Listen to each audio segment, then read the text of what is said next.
sa theater and events ay meron din kaming family church activities katulad nitong aming GOL Sports Fest. Ang GOL stands for Gospel of Love. Ito ay community ng mga couples. At ngayon ang aming basketball finals. Naku, sana makatakbo ulit ang husband ko ng ganyan. Dati rin siyang basketball player. Kaya lang, during the pandemic ay nagkaroon siya ng knee injury. Napacheck up na naman namin pero medyo masakit pa daw. Kahit na ganon ay may participation pa rin ang aming pamilya. Kaya, siya ang host ng event. At syempre may participation din ng aming panganay. Siya naman ang aming group Muse. At habang rumarapa ang ate, syempre ang aming bunso, nakikipaglaro lang. Nakapants pa talaga ang ate ko. Hindi niya kasi alam na mag-muse siya at rarap pa siya ngayon.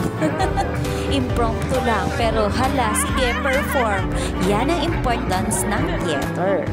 Dahil sanay at lumaki na siya sa harapan ng mga tao, ay punong-puno na siya ng confidence. Bigla na lang talaga namin siyang tinawag para mag-muse. Kaya ayan, itinaas na lang yung buhok niya. At isa pa sa exciting part ay ang talent portion. O hindi nila alam, magdadance sila. Kaya ayan, may ginagaya na lang sila. Kaya enjoy lang the moment.